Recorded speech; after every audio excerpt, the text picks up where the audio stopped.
निरीह पर दया करो, उस पुत्र को लाकर सामने रखा है। तो फिर वो ब्राह्मण रो पड़ा, महाराज मेरे कारण ही भगवान इसके बालक को जीवित कर दो। सरल हृदय की प्रार्थना सुनकर भगवान ने मरे हुए शिशु को जीवित किया। इसलिए गरीब को मत सता, गरीब रो देगा, छोटा हो, असमर्थ हो, गरीब हो, उसके ऊपर ज्यादा पहलवानी मत दिखाओ, वो तो कुछ नहीं करेगा, रो देगा और क्या करेगा। पर गरीब का मालिक सुना तो जड़ से खो देगा। दीन को सताओ, दीन बंधु नाराज होएगा, फिर वंश विनाश हो जाएगा। इसलिए सहन करना सीखो, अकारण व्यर्थ में झगड़ा करना नहीं, व्यर्थ में शापाशापी करना नहीं। सरस्वती मुख में निवास करती है, व्यर्थ असत्य बोलने पर सरस्वती छोड़ देती है। इसलिए नहीं तो धर्म के प्रभाव से, सरलता के हृदय से शाप सुन करके भी जो पलट कर शाप नहीं देता है, भगवान उसी का पक्ष लेते हैं। लोमस ने काकभुसुंडी को शाप दिया, सपद हो पक्षी चंडाला। काकभुसुंडी ने वापस श्राप नहीं दिया है, श्राप को शीश पर चढ़ा लिया, तो उनको बाल रूप में भगवान की प्राप्ति हो गई। जब जब रामावतार होवे 5 वर्ष तक लीला का सुख भोगते हैं। और लोमस अभी तक तपस्या ही कर रहे थे, अंगूठा दिखा दिया कन्हैया ने, अपनी तपस्या के बल पर मेरे भक्त को शाप देते हो।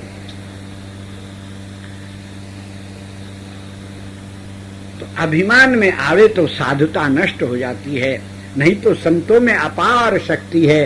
केवल साधु का दर्शन करने जाओ सच्चे हृदय से, बिना किसी स्वार्थ के, तो एक एक पग में एक एक अश्वमेध यज्ञ का पुण्य होता है।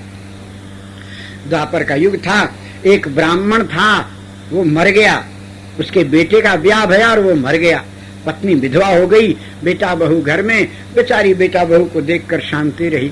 जब बेटा बड़ा भया तो उसका ब्याह किया, उसको एक बेटा भया तो वो ही मर गया। फिर उसका बड़ा भया, वो बेटा, उसका ब्याह किया तो वो मर गया। सास और पतोह की पतोह, बहू सास और ददिया सास, 3 विधवाएं एक साथ बैठी और वो पौत्र की लाश सामने पड़ी। अब ये छाती कूट कूट कर रोए, हमरे वंश में ऐसा कौन सा पाप आया कि बेटा होते ही बाप मर जाता है, 3-3 विधवाएं बैठी हैं। इन सबको रोता देखकर संत आए हैं, काहे को रोती हो? बोले महाराज ऐसी ऐसी दशा हो गई है, क्या करें, कौन सा पाप उदय हो गया पता नहीं। बोले पूर्व जन्म में तुमने अपने बेटे के लोभ के कारण दूसरे के बेटे की हत्या कर दी, इस कारण तुम्हारे वंश में श्राप लगा है। तुम्हारे वंश में जितने होते जाएंगे ऐसे विधवाएं विधवाएं सब होती चली जाएंगी। अरे महाराज ये पाप छूटने का कोई उपाय है? बोले भयंकर पाप अश्वमेध यज्ञ से छूटता है, पर अश्वमेध यज्ञ करने का अधिकार ब्राह्मण को नहीं है, क्षत्रिय वैश्य शूद्र को नहीं है, क्षत्रियों में भी सबको नहीं है। जो चक्रवर्ती सम्राट हो, सारे विराट के राजा जिसके अधीन हो, उसी को अश्वमेध यज्ञ करने का अधिकार है। इस समय युधिष्ठिर महाराज अश्वमेध यज्ञ कर रहे हैं, उनके पास तुम जाओ, वो अपने यज्ञ का पुण्य दे देंगे तो तुम्हारा ये प्रपौत्र जिंदा हो जाएगा। वो तीनों ब्राह्मणियां गईं युधिष्ठिर महाराज के राजसू यज्ञ में, दरवाजे पर बैठ गई, बच्चे की लाश रखकर रोने लगी। महाराज को समाचार मिला, आए, हाथ जोड़कर प्रणाम किया, माताजी क्या आज्ञा है? बोले पूरी कथा सुनाई, आप अश्वमेध यज्ञ का पुण्य दोगे तो ये जिंदा होगा, हम लोगों का ऐसा ऐसा पाप भया। बोले अच्छा, अश्वमेध यज्ञ 1 वर्ष में पूरा होता है, आप लोग यहीं रहो, जब यज्ञ पूरा हो जाएगा तो उसका पुण्य आपको दे देंगे। कहा कि 1 साल तक ये बच्चे की लाश तो सड़ जाएगी। बोले इसकी तेल की नाव में रख दो तो लाश सड़ेगी नहीं, 1 वर्ष के बाद यज्ञ हो जाएगा तो पुण्य दे दूंगा। इतने में कहीर आ गया पगड़ी बांधे, जो दूध लेकर के आया था यज्ञ में, बहुत साधु दूध बांटने के लिए लेकर के आया, तो वो देखा का बात है, का हल्ला होते, तो लोगों ने कहा ऐसे ऐसे अश्वमेध यज्ञ का दे तो इनका बेटा जीवित होएगा, महाराज का यज्ञ पूरा होएगा तो दान करेंगे। अरे यज्ञ पूरा कब तक है, तब तक लड़कियां सड़ न जाई। हे माई बोल कि कते पुण्य चाहिए तोहरा के? वो अपनी भाषा में बोला। बोलो तुम्हें कितने अश्वमेध यज्ञ का पुण्य चाहिए? 2, 4, 10, 100, 50? बोले अरे नहीं भैया, हम लोग 3 विधवाएं हैं, एक अश्वमेध यज्ञ का पुण्य दो तो बच्चा जीवित हो जाए। बोले हमने 3 अश्वमेध यज्ञ का पुण्य तुमको दिया है पंडित, हाथ में पानी दो, मंत्र बोलो। पंडित जी से मंत्र कराया, उन विधवाओं के हाथ में दिया तो मरा हुआ तो जिंदा हो गया, जो 2 मरे थे वो चले आए उधर से। अरे रे ये क्या हो गया है पुण्य का प्रभाव। राजा युधिष्ठिर और ब्राह्मणों ने पूछा, हे अहि की औलाद, तुम्हारा बापो अश्वमेध यज्ञ किया रहा, इतना पुण्य तुम्हारे पास किधर से आ गया।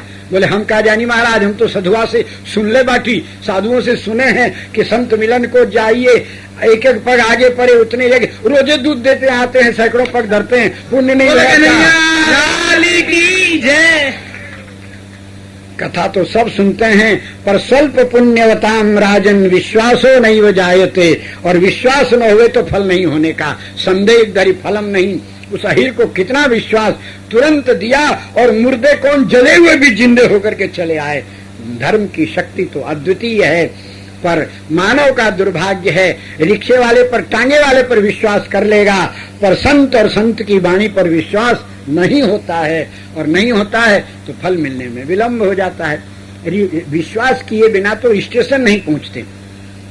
टेम्पो वाले को, रिक्शा वाले को चलो स्टेशन, बोले बैठो, फट बैठ जाते। उसको पहचानते हो, उसको चलाना आता है, कहीं वो आज ही सीखा हो, रास्ते में उलट दे, गिरा दे तो बोले सब कुछ नहीं पूछते, फट विश्वास कर लेते हो।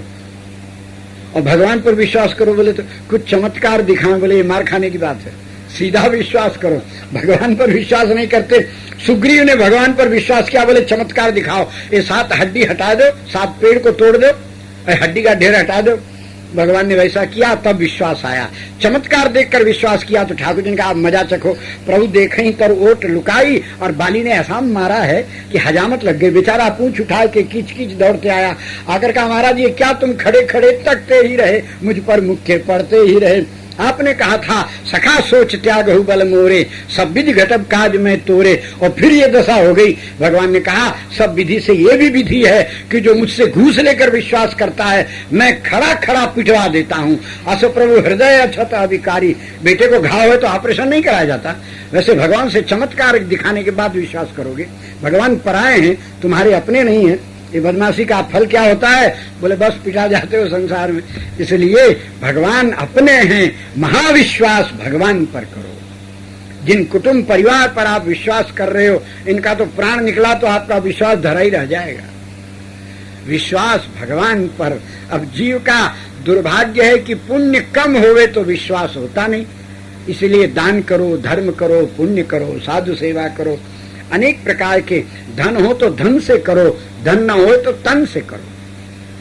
बिना टिकट रेलवे में पकड़ा गए, अब बोले 500 रुपया जुर्माना, फट 500 रुपया दे दो, उसी मिनट में छूट जाओगे। और पैसा नहीं है, बोले पैसा नहीं, चलो 3 महीना चक्की पीसो। उस प्रकार आपके पास धन हो तो रामायण कराओ, भागवत कराओ, कथा सुनो, मंदिर बनाओ, गौशाला बनाओ, पाठशाला बनाओ, जितने धर्म के काम है जो मन में आवे सो करो। और पैसा न हो बोले कार्तिक स्नान करो, माघ स्नान करो, एकादशी को व्रत करो, मेरे को पैसा नहीं लगने का, उल्टा बच जाएगा। भोजन नहीं करोगे तो उस दिन का सीधा सामान लाभ ही होने का है। ये बिना पैसे का सब पुण्य है। माता पिता की सेवा करो, गुरुजनों का सेवा करो, पीपल में वृक्ष दो, पीपल के वृक्ष में पानी दो, तुलसी सींचो। तो या तो पैसा देकर छूट जाओ या फिर शरीर से करो, दोनों प्रकार का है। अब भगवान ने आपको देने लायक बनाया हो तो दो, और मांगने लायक बनाया तो मांगो, बाबा दे दाता।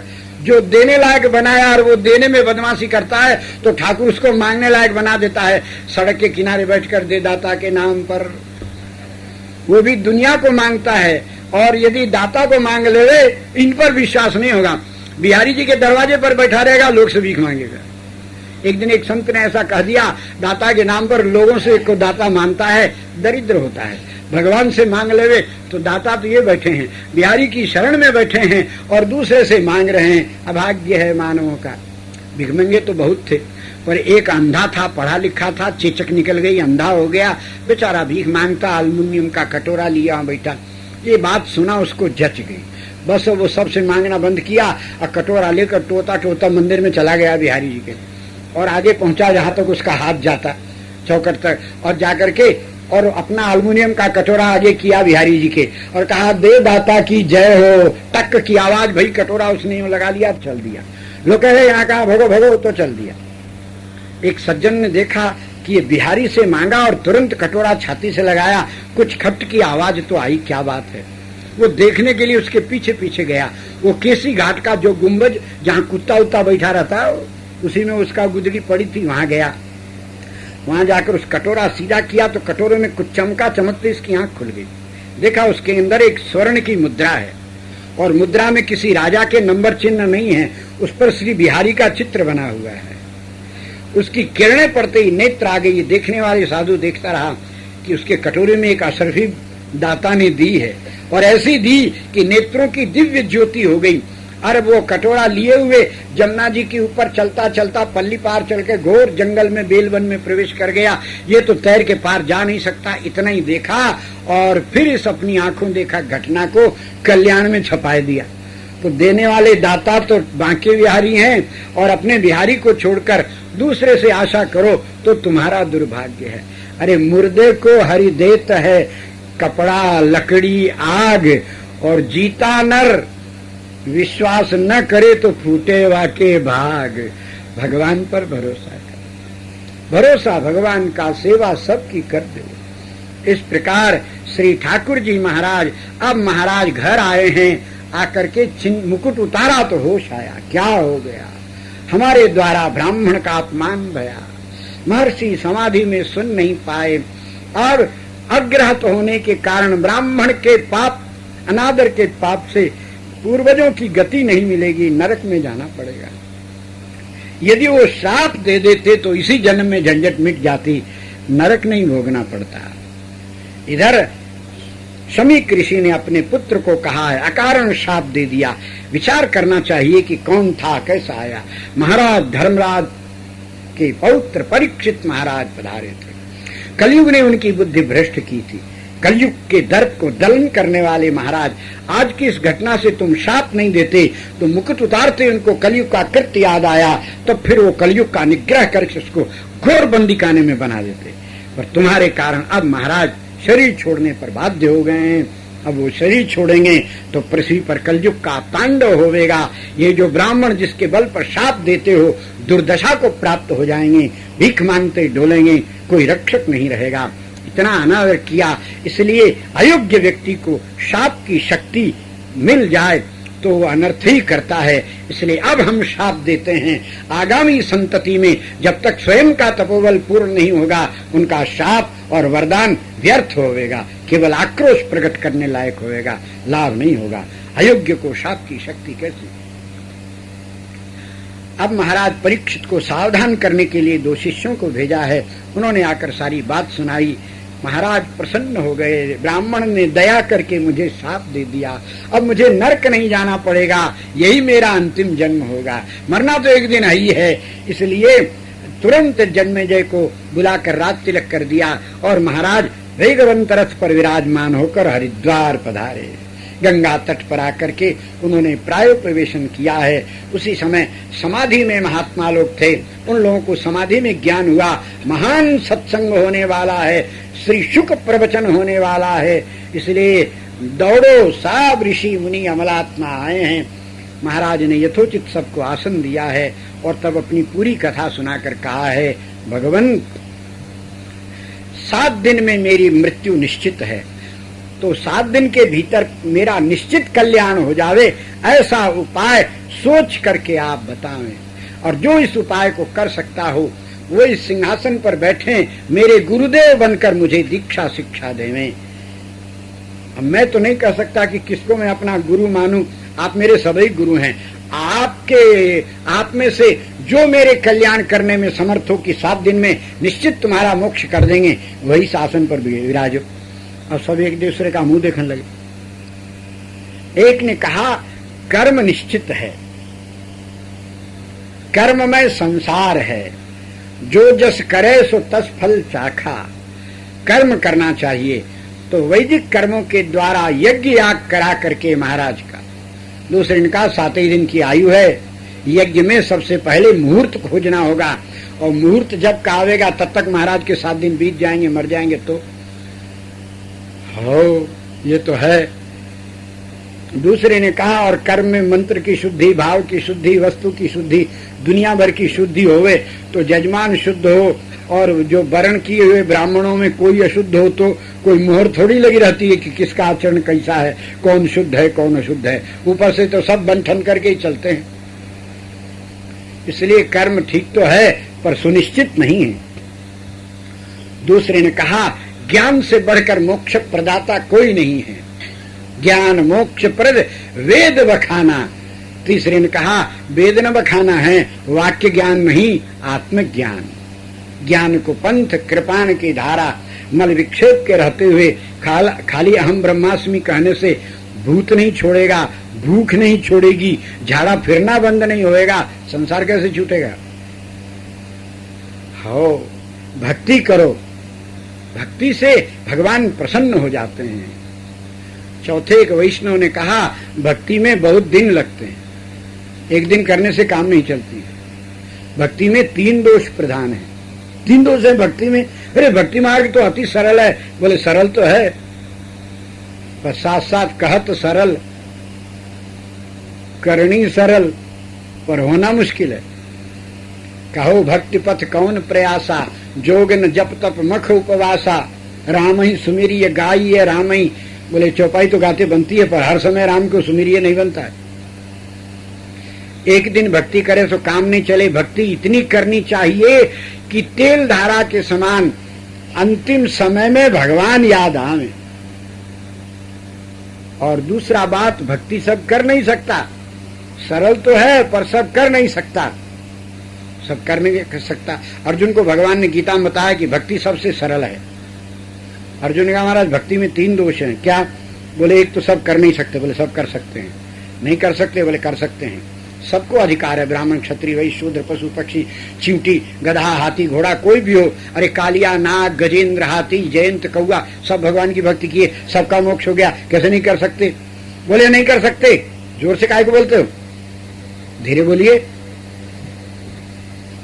हम कह रहे हैं भक्ति सब नहीं कर सकते, भगवान ने कहा और हम कह रहे हैं कि भक्ति सब कर सकते हैं। आपके कहने से क्या होता है?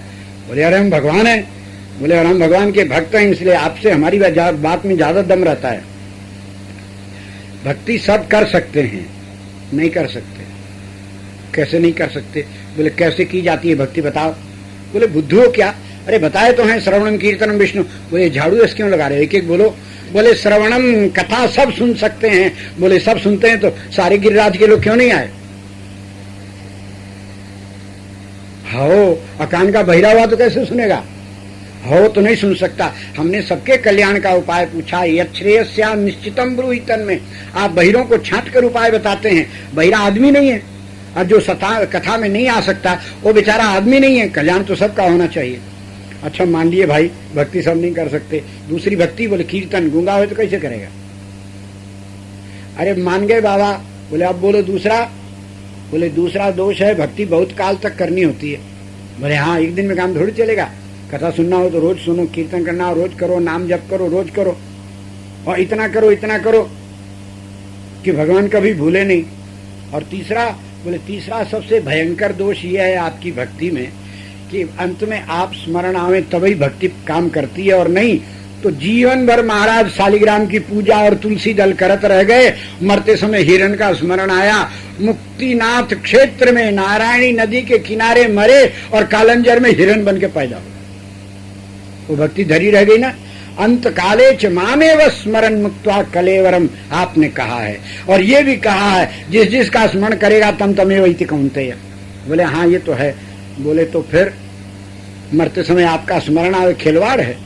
एक जन्म में इतना अभ्यास कर लेगा और अगला जन्म मनुष्य का ही होगा, ये कोई जरूरी है? ये भयंकर बात है आपकी भक्ति।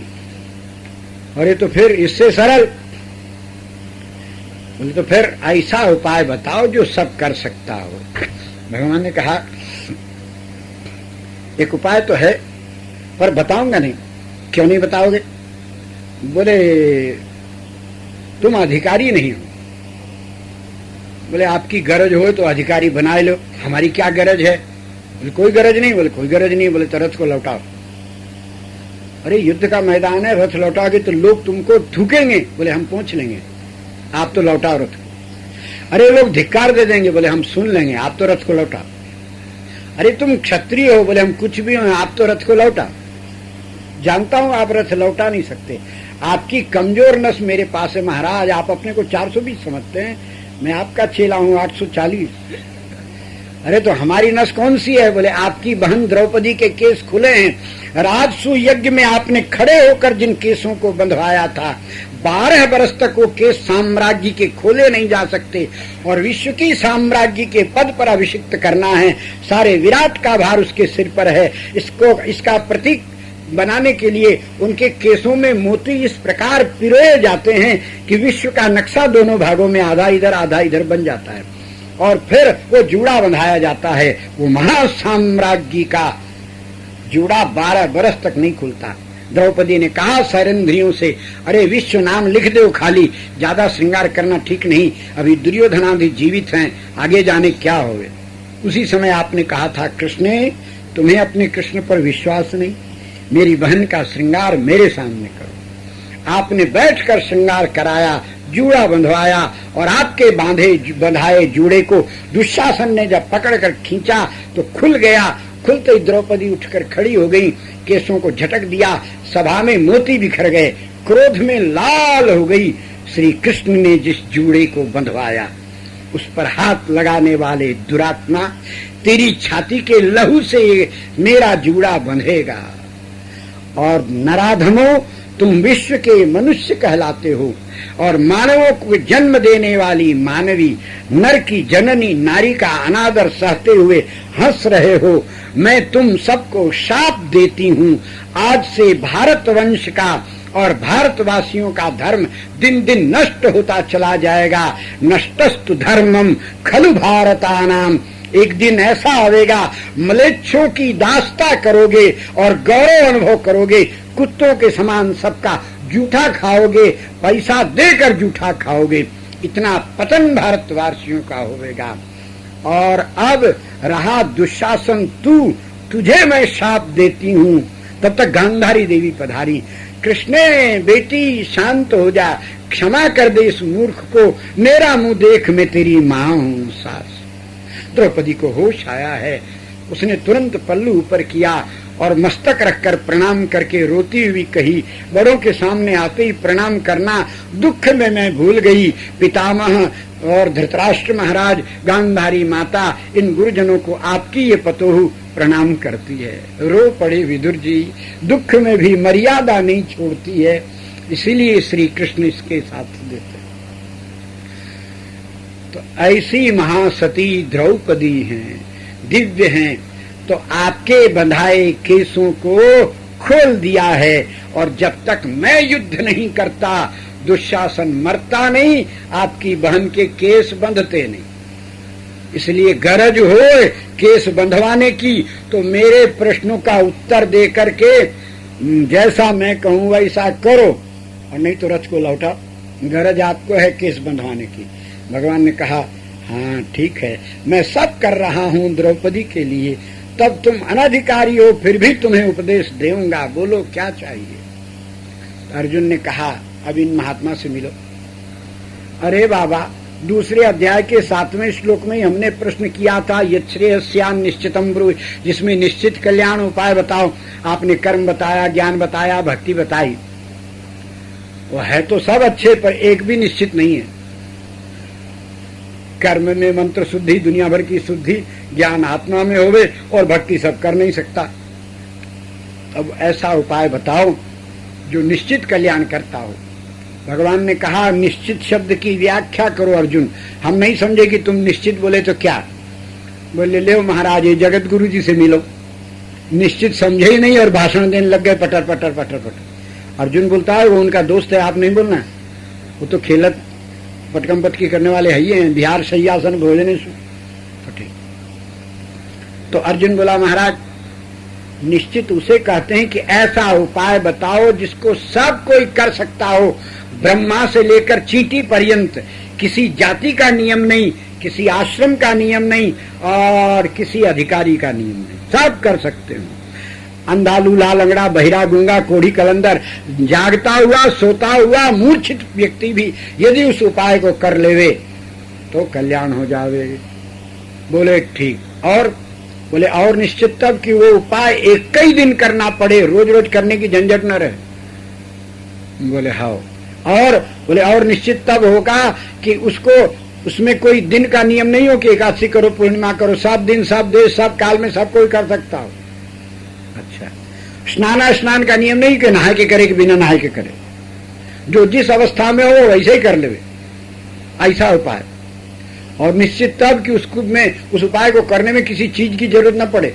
नहीं तो आप कहोगे कि नारियल लाओ, कपड़ा लाओ, फलाना लाओ, धमाका लाओ, नहीं हुआ तो बोले और किसी देश का नियम नहीं हो कि अयोध्या में करो कि वृंदावन में करो, जो जहां वहीं कर ले। और बोले और निश्चित तब होएगा कि एक बार करने से वो हो ही जावे, तारीख वारीख नहीं पढ़ना है, उसी दिन हो जाना है। बोले अच्छा। और बोले और निश्चित तब मानू कि जब महाराज उस उपाय को करने के बाद फिर हमारा क्या होगा, इसका उपाय हमें न करना पड़े, हमारा कल्याण कैसे होगा ये आपको करना पड़ेगा, ऐसा उपाय बताओ। भगवान ने कहा और बोलते जाओ बोलते जाओ। बोले खचड़ाई कर रहे हो ना, आपकी बदमाशी हमको मालूम हो गई है, ऐसे बोल रहे हो। ऐसे ही बेचारे हिरण्यकश्यप ने भीतर नहीं मरूं बाहर नहीं ऊपर नीचे सब मांगा, पर एक कलमी देवता बनकर मार डाले ना बेचारे को।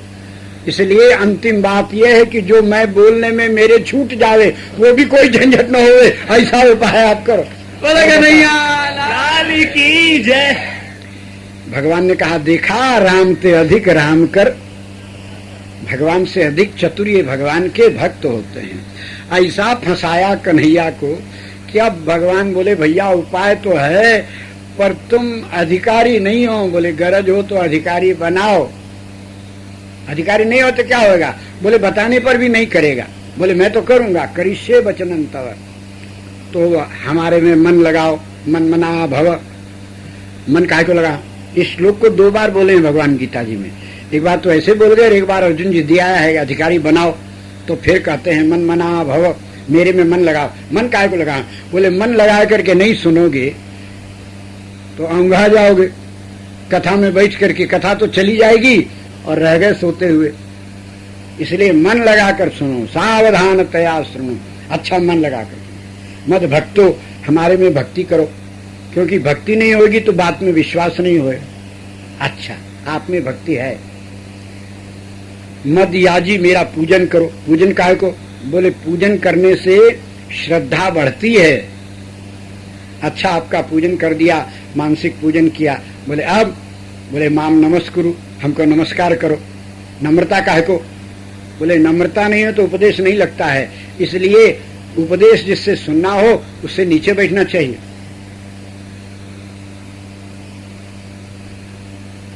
ठीक बात। अर्जुन को भगवान ने वो अंतिम रहस्य बता दिया। अर्जुन बोला महाराज समझ में आ गया, आप मांगो गुरु दक्षिणा। बोले मेरी बहन का केस बंधवा दो, यही गुरु दक्षिणा। बोले तथास्तु। ऊपर हनुमान जी बैठे सुनते रहे, वो नीचे कूदे। महाराज मैंने भी गीता सुनी है, मुझे आज्ञा दो, क्या गुरु दक्षिणा दूं। भगवान का हनुमान तुम पिशाच हो जाओ। हनुमान जी चौंके, ये क्या महाराज। बोले खोपड़ी बैठ के गीता सुनी जाती है, जब तुम्हें ज्ञान सुनना रहा तो नीचे नहीं उतरते बनता था। अरे महाराज गलती हो गई। बोले अब पिशाच बनो, दक्षिण भारत में चंद्रभागा नदी के किनारे, और गीता जो सुने हो ना, उस गीता का एक एक श्लोक एक एक पत्ते पर लिख कर उसका भाष्य करो, जो अर्थ तुम समझ में आया। और जब विद्यार्थी लोग जाने तो एक एक पत्ता रोज गिराया करो। जब पूरी गीता का भाष्य बन जाएगा तो तुम ब्राह्मण के घर में जन्म लोगे, पिशाच योनि छूट जाएगी। फिर मैंने अर्जुन को कर्मयोगी बनाया, ऐसे एक शिवाजी को तुम कर्मयोगी बना देना, तब तुम्हारा नाम समर्थ रामदास होगा। ये हनुमान जी के अवतार हैं। पिशाच भाष्य किया है महाराष्ट्र में, हनुमान जी की हुई पिशाच भाष्य गीता जी पर मिलती है। फिर वो समर्थ गुरु रामदास भय और शिवाजी को कर्मयोगी बनाया है, तो मुक्त होकर हनुमान जी। इसलिए माम नमस्कुरु, गुरुजनों के सामने नम्र होकर बैठना चाहिए। नमस्कार अंजलि ऐसी मुद्रा है, तुरंत देवता को प्रसन्न करती है। एक बार नमस्कार करो, सामने भगवान प्रकट हो जाए। ऐसा बोले हाँ ये लोग कर लिया। बोले ये तो झूठा है, ऐसा तो तुम सबको करते हो। बोले अमनिया करो, अब मतलब समझ के करो। मतलब क्या होता है। बोले रीते ज्ञानान मुक्ति, ज्ञान के बिना कैसे लाभ होगा। जेब में नोट हो और आपको उसका ज्ञान नहीं हो तो भूखे मर जाओगे। तो ज्ञान होना जरूरी। नमस्कार का अर्थ होता हाथ जोड़ना। हाथ माने क्रिया शक्ति। इसका अर्थ हुआ जिसको हम हाथ जोड़ रहे हैं, इसका अर्थ हुआ आज से जो कुछ करेंगे आपके लिए करेंगे। और हाथ जोड़ने के साथ सिर झुकाया जाता है। मस्तिष्क शक्ति, जो सोचेंगे आपके लिए, हमारी क्रिया और हमारा मन मस्तिष्क आपकी ही सेवा में लगे रहेगा, ऐसा दृढ़ निश्चय करके प्रणाम करो तो ये प्रणाम भया। द्रवत सकृत सिर नाये एकोपि कृष्ण से कृत प्रणाम। एक बार भी प्रणाम करो तो भगवान प्रसन्न हो। और दूसरी बात कि हाथ जोड़ने में बहुत लाभ है।